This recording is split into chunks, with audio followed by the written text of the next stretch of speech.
হোসেন শহীদ সোহরাওয়ার্দী আজীবন গণতন্ত্র ও গণতান্ত্রিক সংস্কৃতি নির্মাণে আন্দোলন সংগ্রাম চালানো একজন আদর্শ রাজনীতিবিদ। তিনি বিশ্বাস করতেন, গণতন্ত্র নির্মাণ করতে হলে প্রথমে প্রয়োজন জনগণের মধ্যে গণতান্ত্রিক বোধ ও সংস্কৃতি নির্মাণ করা। তার রাজনৈতিক জীবনের পুরোটাই ব্যয় করেছেন গণতন্ত্র বিনির্মাণে সর্বাত্মক চেষ্টায়। হোসেন শহীদ সোহরাওয়ার্দী ছিলেন ত্যাগ ও দেশপ্রেম মহিমায় মানুষের মানবিক অধিকার নিশ্চিত করার এক মহান ব্যক্তিত্ব। হোসেন শহীদ সোহরাওয়ার্দীর জন্ম 1892 সালের 8 সেপ্টেম্বর মেদিনীপুর জেলার এক ঐতিহ্যবাহী পরিবারে। তিনি ছিলেন বিচারপতি স্যার জাহিদ সোহরাওয়ার্দীর কনিষ্ঠ সন্তান। জাহিদ সোহরাওয়ার্দী কলকাতা হাইকোর্টের একজন খ্যাতনামা বিচারক ছিলেন। মা ছিলেন নামকরা উর্দু সাহিত্যিক হুজান্তা আক্তার বানু। কলিকাতা মাদ্রাসায় সোহরাওয়ার্দীর শিক্ষাজীবন শুরু হয়। সেখানে অধ্যয়ন শেষে তিনি সেন্ট জেভিয়ার্সে ভর্তি হন। এই কলেজ থেকে অনার্স সহ বিএসসি পাশ করার পর কলিকাতা বিশ্ববিদ্যালয়ে ভর্তি হন। বিশ্ববিদ্যালয় থেকে তিনি আরবিতে এমএ ডিগ্রি অর্জন করেন। অক্সফোর্ড বিশ্ববিদ্যালয় থেকে আইনে সর্বোচ্চ ডিগ্রি বিসিএল পরীক্ষায় কৃতিত্বের সাথে পাশ করেন। তিনি 1918 সালে ইংল্যান্ডের গ্রেস ইন থেকে বার অ্যাট ল সম্পন্ন করেন এবং 1921 সালে ফিরে এসে কলকাতায় আইন পেশায় যোগ দেন। হোসেন শহীদ সোহরাওয়ার্দীর রাজনৈতিক জীবন শুরু হয় 1920-এর দশকে।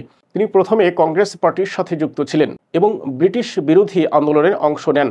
তবে 1930-এর দশকে তিনি মুসলিম লীগের সঙ্গে যুক্ত হন এবং মুসলমানদের স্বার্থ রক্ষায় কাজ করতে থাকেন।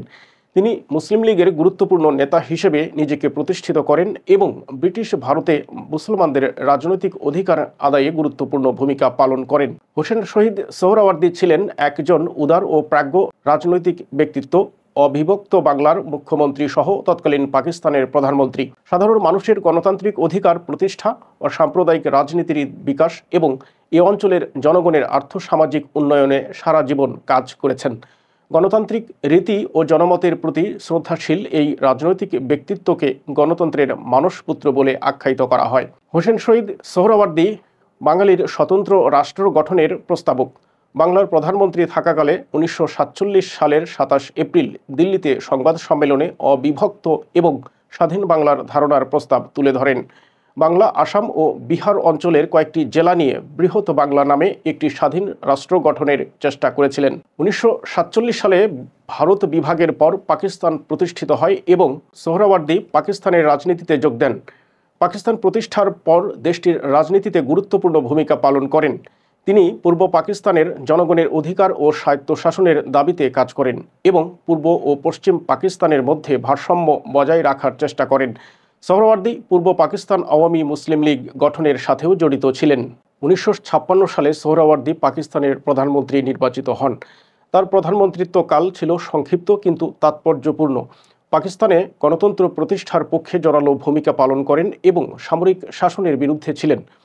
তার শাসনামলে ভারতের সঙ্গে শান্তিপূর্ণ সম্পর্ক স্থাপনের চেষ্টা করেন এবং অর্থনৈতিক উন্নয়নের জন্য নানা উদ্যোগ নেন। তবে সামরিক ও রাজনৈতিক চাপে তার সরকার 1957 সালে পদত্যাগ করতে বাধ্য হয়। সোহরাওয়ার্দী গণতন্ত্রের জন্য আজীবন সংগ্রাম করেছেন। সামরিক শাসনের বিরোধিতা করে পাকিস্তানে গণতন্ত্র প্রতিষ্ঠার জন্য কাজ করে গেছেন। 1958 সালে জেনারেল আইয়ুব খানের সামরিক শাসন জারির পর রাজনৈতিকভাবে নির্যাতিত হন এবং কারাবরণ করেন। কারাগার থেকে মুক্তি পেয়ে পুনরায় গণতান্ত্রিক আন্দোলনে সক্রিয় হন এবং জনগণের জন্য কাজ করে যান। হোসেন শহীদ সোহরাওয়ার্দী 5 ডিসেম্বর 1963 সালে বৈরুতে মৃত্যুবরণ করেন। তার স্মরণে ঢাকার সোহরাওয়ার্দী উদ্যান নামকরণ করা হয়েছে, যা 1971 সালে স্বাধীনতার ঘোষণার ঐতিহাসিক স্থান হিসেবে পরিচিত। তার রাজনৈতিক আদর্শ এবং গণতন্ত্রের জন্য সংগ্রাম তাকে বাংলাদেশের ইতিহাসে এক অমর ব্যক্তিত্ব হিসেবে প্রতিষ্ঠিত করেছে। সোহরাওয়ার্দী বাঙালি জাতীয়তাবাদ ও গণতন্ত্রের জন্য কাজ করে গেছেন, যা পরবর্তীতে বাংলাদেশের স্বাধীনতার পথে গুরুত্বপূর্ণ ভূমিকা পালন